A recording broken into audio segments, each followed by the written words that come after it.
Hello students, this is Salma Aftab and welcome back to my channel. As you can see, हम लोग आज start करने जा रहे हैं फिजिक्स का रेडियो एक्टिविटी चैप्टर. ठीक है, radio activity, what is radio activity? ठीक है, रेडियो एक्टिविटी एक टर्म है जिसमें हम लोग पूरा चैप्टर अभी डिस्कशन करेंगे. और radio activity it is the process, ये क्या है? प्रोसेस है. It is the process of emission of the particles and radiation from the nucleus.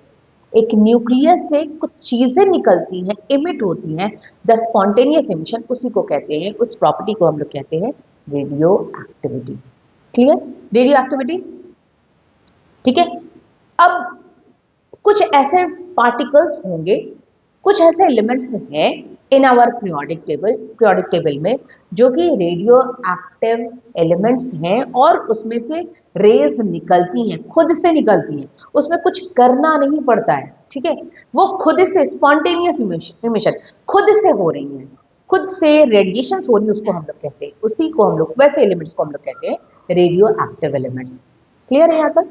अब हम आते हैं कि एलिमेंट्स क्यों रेडिएशन प्रोड्यूस कर रहे हैं, why they are producing radiation. उसको समझने के लिए first of all we will do the discussion. उसके एटम का स्ट्रक्चर हमें डिस्कशन करना पड़ेगा, हमें एटम का स्ट्रक्चर पता होना चाहिए.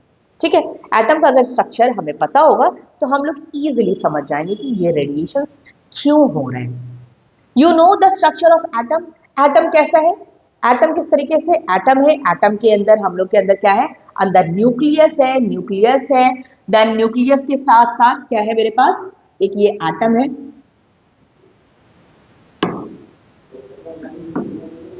एटम है. ठीक है, सेंटर में मेरे पास न्यूट्रॉन है, प्रोटॉन है, बाहर क्या है? इलेक्ट्रॉन कंटिन्यूअसली रिवॉल्व कर रही है. ठीक है, इलेक्ट्रॉन कंटिन्यूअसली रिवॉल्व कर रही है और इसी न्यूक्लियस से रेडिएशन होगा. इसी न्यूक्लियस से रेडिएशन होता है किसका? अल्फा पार्टिकल का, beta particle and gamma radiation होगी. इसी को हम लोग कहते हैं रेडियो एक्टिविटी. ठीक है, अल्फा पार्टिकल्स निकलेंगे, बीटा पार्टिकल्स निकलेंगे और गामा के रेडिएशन होगी, इसी को कहते हैं हम लोग रेडियो एक्टिविटी. तो कैसे हो रहा है? It is possible. तो पॉसिबल कैसे? पहले हम लोग स्ट्रक्चर ऑफ एटम, एटम का स्ट्रक्चर ऑलरेडी बता दिया कि सेंटर में मेरे पास न्यूट्रॉन होगा, प्रोटॉन होगा और बाहर इलेक्ट्रॉन मूव करता है. This is the structure of atom. ठीक है, electron negatively charge particle, proton positively charge particle और न्यूट्रॉन न्यूट्रल है. और because and due to this reason atom overall क्या है हमारा? न्यूट्रल बिहेवियर शो करता है. Atom neither it is negatively charge particle और ना ही पॉजिटिव है, दोनों मिलाकर हम लोग एटम का, हम लोगों का क्या है? न्यूट्रल है. They are neutral in nature. अब देखो एटम का structure. Now come to the structure of nucleus. Nucleus कहाँ पे था? देखा अभी, न्यूक्लियस हम लोग के सेंटर में जहां पे न्यूट्रॉन और प्रोटॉन प्रेजेंट था वो था न्यूक्लियस. अब उसके बाद में एटॉमिक मॉडल ऑलरेडी, अगर हम इसको इसी के साथ डिस्कशन करें, तो this is the atomic model of hydrogen, atomic model of helium और ये हो गया सोडियम का. ये है सेंटर जहां पे हम लोग के पास में, दिस इज द न्यूक्लियस. यही क्या है? न्यूक्लियस है. ठीक है, और न्यूक्लियस में मेरे पास न्यूट्रॉन भी प्रेजेंट होगा और प्रोटॉन भी प्रेजेंट होगा. न्यूट्रॉन न्यूट्रल है, प्रोटॉन पॉजिटिवली चार्ज पार्टिकल है, इलेक्ट्रॉन नेगेटिवली चार्ज पार्टिकल है. हाँ, इसका भी. ठीक है, एटॉमिक नंबर, किसी भी एटम को हम लोग कैसे रिप्रेजेंट करते हैं? इन द फॉर्म ऑफ, इस तरीके से act. This is the atomic number and this is the mass number. ठीक है, एटॉमिक नंबर और mass number, what does it represent? Z क्या रिप्रेजेंट करता है? Atomic number is equal to number of protons. Z represent करता है number of protons and number of protons is equal to the number of electrons. Number of electrons, जितने ही number of proton होंगे उतने ही number of electrons भी होंगे. और atomic number, ये था एटॉमिक नंबर. मास नंबर क्या रिप्रेजेंट कर रहा है? मास नंबर है number of neutron plus number of proton. ठीक है, मास नंबर क्या है? Number of neutron plus number of proton. ये है हम लोगों का number of neutron plus number of proton is equal to the mass number. अगर सपोज हम लोग कह रहे हैं सोडियम का एटॉमिक नंबर है यहाँ पर 11 और मास नंबर है 23. सोडियम का एटॉमिक नंबर 11 है और मास नंबर 23 है, तो what will be the number of electron, proton और न्यूट्रॉन की वैल्यू क्या होगी? एटॉमिक नंबर 11 है, इट मींस इलेक्ट्रॉन की प्रोटॉन की वैल्यू क्या होगी? 11। मास नंबर कह रहा है, मास नंबर ये नंबर ऑफ प्रोटॉन उतना ही number of electron, that is 11। और नंबर ऑफ न्यूट्रॉन कैसे होगा? Number of neutron is equals to the mass number minus number of proton. Mass number कितना है? 23 minus 11, that is called your 12 हमारा मास number है। तो सेंटर में क्या है मेरे पास? 11 मेरे पास, ये 12 है। 11 प्रोटॉन है और 12 क्या है? न्यूट्रॉन है। ठीक है, यहाँ तक क्लियर है? तो देखो यहाँ पे ऑलमोस्ट इक्वल है। ये 11 और 12 हम अगर हम ऐड कर देंगे, we will get the mass number. ठीक है, 11 इलेक्ट्रॉन बाहर है और अंदर की तरफ क्या है? 11 प्रोटॉन प्लस 12 न्यूट्रॉन, 23, और 23 क्या है? मास नंबर है। हाँ, यहाँ तक क्लियर है? तो there is a relation between the atomic number and mass number. ठीक है, यहां तक रिलेशन हमें क्लियर हो गया। अब जरा आगे बढ़ते हैं। Now come to the, we have different types of elements. We have isotopes है, आइसोबार्स है, आइसोटोन्स है। आइसोटोप बहुत ज्यादा डिफरेंस नहीं है, बहुत थोड़ा थोड़ा डिफरेंस है, पहले समझो। आइसोटोप्स किसको कहते हैं? Isotopes having the same atomic number but different mass number. Atomic number same है बट डिफरेंट मास नंबर। और हम लोग के पास एटमॉस्फेयर में बहुत सारे आइसोटोप्स है, जैसे कि आइसोटोप्स में मेरे पास है कार्बन के आइसोटोप्स है, हाइड्रोजन के आइसोटोप्स है, ठीक है, सोडियम के नाइट्रोजन के आइसोटोप्स है, मैग्नीशियम के आइसोटोप्स है। कार्बन के आइसोटोप्स कौन कौन से हैं? 6 तो एटॉमिक नंबर है ही है। हाइड्रोजन का एटॉमिक नंबर 1 है, नाइट्रोजन का एटॉमिक नंबर 7 है, मैग्नीशियम का एटॉमिक नंबर 12 है। ठीक है, 12 है एटॉमिक नंबर। तो हम लोगों का दूसरा जो आइसोटोप मिलेगा कार्बन का, आइसोटोप क्या है? Isotope having the same atomic number but different mass number. तो कार्बन का जो आइसोटोप मिलेगा, एक तो ये है ये 6, दूसरा क्या होगा? दूसरा होगा C6, ये C6 12 होगा, दूसरा हो जाएगा C6 14। ये होगा एक आइसोटोप, मतलब कार्बन का दूसरा आइसोटोप। एक हाइड्रोजन 1 तो है ही है, दूसरा हाइड्रोजन का आइसोटोप है हाइड्रोजन 1 और 2, इसको कहते हैं protium, this is your deuterium. In fact hydrogen के 3 आइसोटोप है, ट्रिटियम भी है।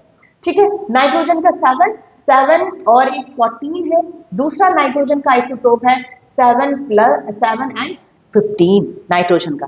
In the same way magnesium का 12 और यहां पर क्या है मेरे पास? 24 और दूसरा आइसोटोप जो है मैग्नीशियम का 25 दो। ठीक है, मैग्नीशियम का आइसोटोप। तो these are the isotope having the same atomic number but different mass number, और इनका बहुत सारा यूज भी होता है। अब later on we will discuss. Come to the isobars. Isobars just opposite है आइसोटोप्स के जस्ट अपोजिट, यानी कि मास नंबर। आइसोटोप्स में क्या था? एटॉमिक नंबर सेम था, मास नंबर डिफरेंट था। यहां पर मास नंबर सेम होगा, एटॉमिक नंबर डिफरेंट होगा। This is your isobar. और आइसोबार में भी मेरे पास एग्जांपल है सोडियम के एटॉमिक नंबर, ठीक है, सोडियम और मैग्नीशियम का। सोडियम का 11 एटॉमिक नंबर है और मास नंबर है 23, और दूसरा हम लोगों का मैग्नीशियम का एटॉमिक नंबर सॉरी, मैग्नीशियम का एटॉमिक नंबर 12 है, मास नंबर इसका क्या है? 23 है। ठीक है, मास नंबर क्या है? 23 है। तो देखो, same atomic number, same mass number same but different atomic number. तो this is the isotope, this is the isobar. ठीक है, इसका एक और है हम लोग के पास। अब हम आते हैं किसमें? आइसोटोन्स पे। आइसोटोन्स क्या है? आइसोटोन्स में they have same number of neutrons but different mass number में चला जाएगा। ठीक है, न्यूट्रॉन्स का सेम नंबर होना चाहिए, वहां पे वैल्यू देखेंगे।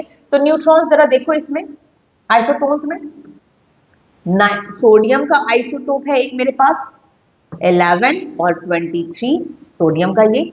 ठीक है, मैग्नीशियम का देखेंगे, मैग्नीशियम के आइसोटोप्स मेरे पास एक 12 और 24 का भी है। अगर हम देखेंगे नंबर ऑफ न्यूट्रॉन्स इसमें निकालेंगे, नंबर ऑफ न्यूट्रॉन्स, तो क्या हो जाएगा? नंबर ऑफ न्यूट्रॉन्स 23 माइनस 11 यानी कि 12 हो जाएगा। इसका 24 माइनस 12, इसका भी मैग्नीशियम का भी क्या हो जाएगा? मैग्नीशियम का भी नंबर ऑफ न्यूट्रॉन्स 12 हो जाएगा। ठीक है, क्लियर हो गया यहां तक? तो यहां पे देखो दोनों पे नंबर ऑफ न्यूट्रॉन्स की वैल्यू क्या आ रही है, it is same. Number of neutrons की वैल्यू क्या आ जाएगी, सेम आ रही है, ठीक है। Now come to the radioactivity. Radioactivity अभी हम लोगों ने देखा था कि अब देखो जैसे जैसे पीरियोडिक टेबल में हम एटॉमिक नंबर मोर देन, ये पीरियोडिक टेबल है, पीरियोडिक टेबल में एटॉमिक नंबर 82 से 82 एटॉमिक नंबर से जब हम आगे बढ़ रहे हैं तो the element started to become radioactive, वहां से रेडियो एक्टिव होना स्टार्ट हो जाते हैं, एलिमेंट जो है रेडियो एक्टिव होने स्टार्ट हो जाते हैं, ठीक है। Radio active more than 82 atomic number, 80 हो क्या रहा है वहां पे, एटॉमिक एलिमेंट एटॉमिक नंबर से जैसे जैसे ज्यादा होगा तो होगा क्या, रेडिएशन का रीजन क्या है, नंबर ऑफ न्यूट्रॉन्स जो मेरे पास है, number of neutrons almost similar होंगे 82 से जो पहले के एलिमेंट्स है, number of neutrons will be similar to the number of protons, ठीक है, यहां तक इसके पहले तक। लेकिन as the atomic number increases, number of neutrons क्या होगा, नंबर ऑफ न्यूट्रॉन्स की जो वैल्यू हो रही है वो much much greater than the number of protons. यानी कि मेरे पास एटम है, ठीक है, एटम है मेरे पास, उसके अंदर जो न्यूक्लियस है, न्यूक्लियस में न्यूट्रॉन और प्रोटॉन प्रेजेंट है, वहां पे उसी में मेरे पास न्यूट्रॉन और प्रोटॉन प्रेजेंट है, न्यूट्रॉन और प्रोटॉन प्रेजेंट है। जब तक ऑलमोस्ट वैल्यू सिमिलर है तब तक कोई अनस्टेबिलिटी नहीं आ रही है, ठीक है, कोई अनस्टेबिलिटी नहीं है। लेकिन as the number of neutron increases much larger than the proton, मतलब बहुत ज्यादा जब इंक्रीज हो रहा है तो उसमें क्या हो रहा है, एक रिपल्शन अनस्टेबिलिटी आ रही है। Due to this instability it started to radiate, और उसी एटम से जब ये अनस्टेबल हो जा रहा है, कौन, न्यूट्रॉन और प्रोटॉन, न्यूक्लियस ज्यादा क्राउडेड होने की वजह से न्यूक्लियस जो है इट स्टार्टेड टू रेडिएशन, क्या अल्फा रेडिएट करता है, बीटा रेडिएट करता है, और क्या रेडिएशन करता है, गामा रेडिएशन शुरू हो जाती है, ठीक है। क्यों, बिकॉज ऑफ अनस्टेबिलिटी, किसकी वजह से, अनस्टेबिलिटी। जब नंबर ऑफ न्यूट्रॉन काफी ज्यादा हो जाता है प्रोटॉन से, उनके बीच में रिपल्शन होगा, और अनस्टेबिलिटी की वजह से क्या करता है, वहां पे रेडिएशन स्टार्ट कर देता है, ताकि उसकी एनर्जी स्लो डाउन हो जाए और वो स्टेबल हो जाए। क्योंकि already we know in the chemistry कि every atom in this universe wants to become stable. पूरी ओवरऑल जितनी भी रिएक्शन हो रही है, ठीक है, जितनी भी रिएक्शन हो रही है वो सब किसके बेसिस पे होता है, स्टेबिलिटी के बेसिस। तो एटम भी स्टेबल होना चाहता है, और उसी स्टेबिलिटी की कैटेगरी में क्या होता है, यहाँ पे रिलीज हो जाए, और जिस प्रोसेस से रिलीज होता है, जिस प्रोसेस से इमिशन होता है उसको कहते हैं लोग रेडियो एक्टिविटी। जो रेज होती हैं उसको कहते हैं रेडियो एक्टिव, ठीक है, एलिमेंट्स, और जो रेज होंगी ये हम लोग की रेडियो एक्टिव रेज, ठीक है, एलिमेंट्स हो गया। अब हम आते हैं तो क्या क्या इमिट कर रहा है वो, it is releasing alpha particles, beta particles and gamma.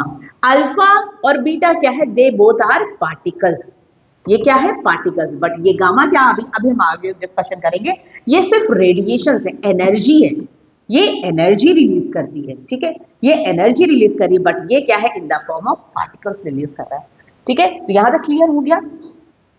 देखो higher than the atomic number, higher than the 82, ठीक है, ये सब क्या होंगे, नेचुरल रेडियो एक्टिव। अब हम आगे आज जाते हैं, तो जरा देखो, तो इसकी डिस्कवरी की किसने थी, हेनरी बैक्वेरेल ने। हेनरी बैक्वेरेल इन 1896, इन 1896 हेनरी बैक्वेरेल ने क्या ऑब्जर्व किया, हेनरी बैक्वेरेल मतलब ये डिस्कवरी उन्होंने कोई इंटेंशनली नहीं करी थी, उस पर वर्क कर रहे थे, ठीक है, अनइंटेंशनली हुआ था। उन्होंने कुछ सॉल्ट को एक फॉइल में, एल्यूमिनियम के फॉइल में करके ऐसे रूम में फेंक दिया था, ठीक है, अनइंटेंशनली।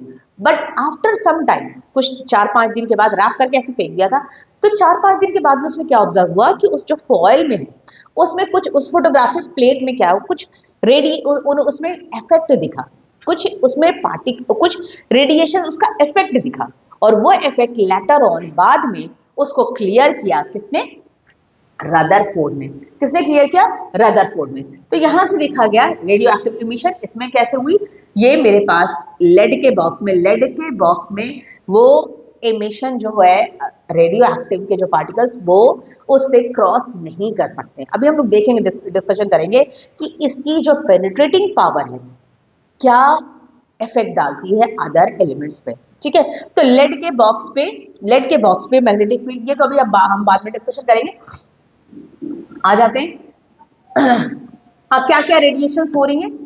तो हेनरी रदरफोर्ड ने इसकी डिस्कवरी कर, रदरफोर्ड में लेटर ऑन रदरफोर्ड ने क्या किया था, इस पे पूरा डिटेल 1903 में इसके पार्टिकल्स का, इसके इमिशन को डिस्कशन किया था। उसमें से एक ये था कि मैग्नेटिक फील्ड में, ठीक है, मैग्नेटिक फील्ड में रखकर जब चेक किया, इलेक्ट्रिक फील्ड मैग्नेटिक फील्ड में रखे, दो अलग अलग चीजों में चेक किया था मैग्नेटिक फील्ड में। तो उन्होंने देखा कुछ पार्टिकल्स जो है, कुछ पार्टिकल्स इधर मूव कर गए थे, कुछ पार्टिकल्स इधर मूव कर गए थे।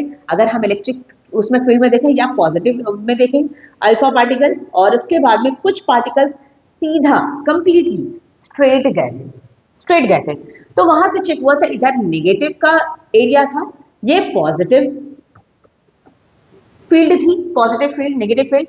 तो नेगेटिव फील्ड की तरफ में जब अल्फा पार्टिकल्स को देखा गया तो it means it is alpha क्या है मेरा पॉजिटिव पार्टिकल है, बीटा जो है वो बीटा जो है पॉजिटिव की तरफ डेविएट करी, इट मींस बीटा क्या था नेगेटिव पार्टिकल, और गामा कंप्लीटली स्ट्रेट मूव कर गई थी, इट मींस गामा क्या है ना, उसे उसे पॉजिटिव और नेगेटिव से कोई इफेक्ट नहीं पड़ा था, इट मींस ये क्या है पार्टिकल्स नहीं था, completely it was an energy.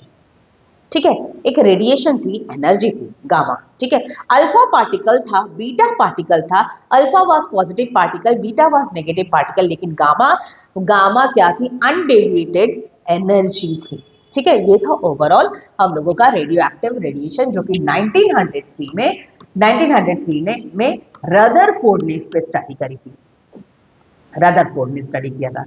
ठीक है, रदरफोर्ड में। अब हम आगे आते हैं कि अब जो अल्फा बीटा और गामा, इसी की डिटेल डिस्कशन करना है। अल्फा बीटा गामा रेडिएशन जो हो रही है एक्चुअल में अगर हम दिखाएंगे ना, अल्फा और बीटा और गामा अगर हमारी ब्रेक कर रही है, ठीक है, अल्फा बीटा गामा अगर ब्रेक कर रही है, emission, beta emission and gamma emission एक साथ हम बता रहे हैं। अल्फा इमिशन यानी कि अल्फा पार्टिकल जब निकलेगा तब, बीटा इमिशन कैसे होगा और गामा इमिशन कैसे। ठीक है, अगर सपोज मेरे पास एक एटम है, ठीक है, ये एटम है, this is our atom, this is our atom, एक साथ। ठीक है, अगर अल्फा टूट कर निकल रहा है, ठीक है, वो जो मेरा न्यूक्लियस है उस न्यूक्लियस से अल्फा पार्टिकल निकल रहा है, तो ठीक है, ऑब्वियस सी बात है कि एक बहुत बड़ा सा पार्टिकल है, उसमें से छोटे छोटे पार्टिकल्स हमारे टूट टूट कर निकल रहे हैं, क्योंकि उसकी एनर्जी क्या है बहुत ज्यादा हाई हो जा रही है अनस्टेबिलिटी की वजह से। तो जब ये टूटेगा, अल्फा जब ब्रेक कर रहा है, तो अल्फा ब्रेक करेगा, तो अल्फा जो ब्रेक कर रहा है वो हम लोगों का 2 प्रोटॉन और 2 न्यूट्रॉन ब्रेक करता है, 2 प्रोटॉन और 2 न्यूट्रॉन निकलता है। कितना निकलता है? 2 प्रोटॉन और 2 न्यूट्रॉन, है ना। जब बीटा पार्टिकल ब्रेक होता है तो हमारे पास एक वन नेगेटिव चार्ज निकलती है, ठीक है, 1 नेगेटिव, एक नेगेटिव पार्टिकल निकलेगी। लेकिन अगर गामा के साथ इमिशन होगा, गामा की अगर इमिशन हो रही है एक्स पार्टिकल से, हम लोग के जो रेडियो एक्टिव, उसमें से क्या चेंजेस आएगा ये देखना है। ठीक है, इसमें से अगर अल्फा पार्टिकल ब्रेक कर रही है तो 2 प्रोटॉन 2 न्यूट्रॉन, इसमें से अगर ब्रेक हो रही है तो 1 इलेक्ट्रॉन का इमिशन हो रहा है, इसमें से कुछ भी एटॉमिक नंबर में कोई चेंजेस नहीं होंगे, सिर्फ और सिर्फ गामा रेडिएशन हो रही है in the form of energy. तो कैसे हम चेक करेंगे, एग्जाम में जो क्वेश्चन आएगा, देखो अगर ये पार्टिकल है already 2 proton plus 2 neutron, 2 proton plus 2 proton यानी कि इज इक्वल्स टू 2 इलेक्ट्रॉन, और 2 इलेक्ट्रॉन यानी कि equals to the atomic number. ठीक है, एटॉमिक नंबर। और इसी वजह से जब इलेक्ट्रॉन, नंबर ऑफ इलेक्ट्रॉन और नंबर ऑफ न्यूट्रॉन को प्लस कर देंगे तो हमें क्या मिल जाएगा, मास नंबर। तो किसी भी एटम का नंबर ऑफ इलेक्ट्रॉन 2 है और मास नंबर 4 है, तो ऐसे एटम को पीरियोडिक टेबल में कौन सा एलिमेंट है, उसको कहते हैं हम लोग हीलियम। क्या है? हीलियम का एटॉमिक नंबर 2 है और मास नंबर 4 है, इट मींस हमें यहां पे क्या मिल रहा है, हीलियम। क्या ब्रेक हो रहा है? एक तो हीलियम निकलेगा, ठीक है, एक हीलियम का पार्टिकल निकला, ठीक है, इस एटम से निकलेगा अगर यहाँ पे, यानी कि मास नंबर में ये चेंजेस आ रहा, एटॉमिक नंबर में ये चेंजेस आ रहा, तो ये तो टूट कर निकल गया, जो बचा, जो रेस्ट है वो है मेरा ये पार्टिकल। तो ए में कितने चेंजेस आए? मास नंबर में क्या चेंजेस आ रहा है? -4। एटॉमिक नंबर में क्या चेंजेस आ रहा है? -2। -2। सपोज मेरे पास है यूरेनियम 92 238, ठीक है, अगर इसमें से अल्फा पार्टिकल रिलीज कर रहा है, अल्फा पार्टिकल रिलीज करेगा, तो कौन सा एटम बनेगा? हीलियम तो बनेगा ही बनेगा, हीलियम 4 और 2, यहां पे क्या बनेगा? इसमें से 238 -4 करो, 234 होगा, और 92 में से 2 माइनस कर देंगे तो क्या मिल जाएगा? 90। This will be your answer, और यही वैल्यू आती है एग्जाम में। हम इतना माइनस करने के बाद में जो बचेगा वो हो जाएगा, ठीक है। अब जरा बीटा इमिशन में देखो, बीटा इमिशन सपोज मेरे पास ये है, ठीक है, एटम है, this is our atom, beta जब निकल रहा है तो हमें क्या मिल रहा है? इलेक्ट्रॉन। क्या मिल रहा है? इलेक्ट्रॉन। और इलेक्ट्रॉन नेगेटिवली चार्ज पार्टिकल है, और मास नंबर में कोई चेंज नहीं आ रहा है, क्योंकि इलेक्ट्रॉन बाहर से निकल रहा है ना, एटम में इलेक्ट्रॉन कहां होता है? बाहर। तो मास नंबर जो न्यूक्लियस है उसमें कोई चेंज नहीं आ रहा, वो वहीं पे रखा हुआ है, ठीक है। तो क्या हो रहा है यहाँ पे क्या करेंगे? इलेक्ट्रॉन को क्या करते हैं हम लोग? ऐड कर देते हैं, ठीक है, इलेक्ट्रॉन को क्या कर देंगे हम लोग? ऐड कर देंगे, और मास नंबर में कोई चेंजेस नहीं आता है, और बीटा पार्टिकल इस तरीके से हम लोगों की इमिट करेगी, ठीक है। ठीक है, एग्जाम्पल देख लेना, कोई मुश्किल नहीं होगी, एक एग्जाम्पल देख ही लेते हैं। कौन सा एग्जाम्पल है हम लोगों का? गामा एमिशन में इस तरीके से होगा। एग्जाम्पल आप लोग देख लेना, कोशिश करो कि ये और ओवरऑल यही हम लोगों का होना है, ठीक है। अच्छा, अल्फा पार्टिकल्स, बीटा पार्टिकल्स और गामा पार्टिकल्स की प्रॉपर्टीज बहुत इंपॉर्टेंट है, बहुत इंपॉर्टेंट प्रॉपर्टीज है, बहुत फटाफट हम इसको फिनिश कर दे रहे हैं। इसमें डिफरेंसेस क्या है? अल्फा पार्टिकल्स, बीटा पार्टिकल्स और गामा, इसकी प्रॉपर्टीज बहुत इंपॉर्टेंट है, ठीक है। अल्फा पार्टिकल जो है हम लोगों का, अल्फा पार्टिकल्स की जो आयोनाइजेशन है, अल्फा पार्टिकल्स की आयोनाइजेशन जो है वो बहुत ज्यादा हाई है। आयोनाइजिंग कैपेसिटी जो है अल्फा पार्टिकल की, आयोनाइजिंग कैपेसिटी क्या है? लाइट पार्टिकल्स होने की वजह से आयोनाइजिंग कैपेसिटी क्या है? बहुत हाई है। आफ्टर दैन बीटा की आयोनाइजिंग कैपेसिटी थोड़ी सी और इंक्रीज कर रही है। ये बीटा की आयोनाइजिंग पार्टिकल्स क्या हो रही है? डिक्रीज करेगी थोड़ी सी, ठीक है, आयोनाइजेशन पार्टिकल पावर, और गामा की बहुत ज्यादा कम हो जाएगी। आयोनाइजेशन कैपेसिटी बहुत ज्यादा डिक्रीज कर जाएगी, ठीक है। इसकी अल्फा पार्टिकल की आयोनाइजेशन कैपेसिटी हाई है, गामा की आयोनाइजेशन कैपेसिटी लीस्ट है। पेनिट्रेटिंग कैपेसिटी की अल्फा की क्या है? सबसे कम, ठीक है, लेकिन गामा की सबसे ज्यादा हाई होगी, सबसे ज्यादा हाई है गामा की। पेनिट्रेटिंग कैपेसिटी मतलब कि अगर हम अल्फा की बात करेंगे ना, तो अल्फा एक सेल से ही सिर्फ पास हो सकता है, एक नॉर्मल ह्यूमन सेल से पास हो सकता है। गामा रेज जो है, इसीलिए एक्सरेज देखा है आप लोग, एक्सरेज होती है फोटोग्राफिक प्लेट पे जो आती है छपकर, वो हमारी बॉडी के सेल से पास हो जाती है, तभी तो इमेजेस उसमें आती है, ठीक है, एक्सरेज में। अब उसके बाद में बीटा पार्टिकल की देखेंगे ना, तो आयोनाइजेशन कैपेसिटी थोड़ी सी घटती है, और पेनिट्रेटिंग पावर क्या हो जाती है? इंक्रीज कर जाती है, पेनिट्रेटिंग। तो ह्यूमन सेल से वो स्किन तक क्रॉस कर जाती है, स्किन तक, ठीक है। लेकिन अगर हम देखेंगे ना, गामा की जो आयोनाइजेशन कैपेसिटी है वो बहुत कम है, लेकिन उसकी पेनिट्रेटिंग पावर सबसे ज्यादा हाई है। यहां तक कि एल्युमिनियम को भी वो क्रॉस कर जाएगी, एल्युमिनियम को क्रॉस कर जाती है। लेड के भी एक लेड से लेकिन क्रॉस नहीं कर पाती। एल्युमिनियम की 30 सेंटीमीटर, लेड की 30 सेंटीमीटर एल्युमिनियम को वो पेनिट्रेट कर जाएगी। इट मींस जरा समझो कि कितनी ज्यादा हाई पेनिट्रेटिंग पावर है गामा की। इसलिए लेड से, जो अभी एक्सपेरिमेंट देखा था ना, उसमें लेड का बॉक्स था ना, just because of this reason कि लेड को वो पेनिट्रेट नहीं कर पाता है, ठीक है। एल्युमिनियम को वो पेनिट्रेट कर जाता है, एल्युमिनियम को वो पेनिट्रेट कर जाता है, ठीक है। तो this is the overall properties of alpha beta gamma, ठीक है। आई होप कि आप लोगों को क्लियर आ गया होगा। नेक्स्ट चीजें हम लोग उसको बाद में लेटर हम लोग डिस्कशन करेंगे। Till then take care and good bye.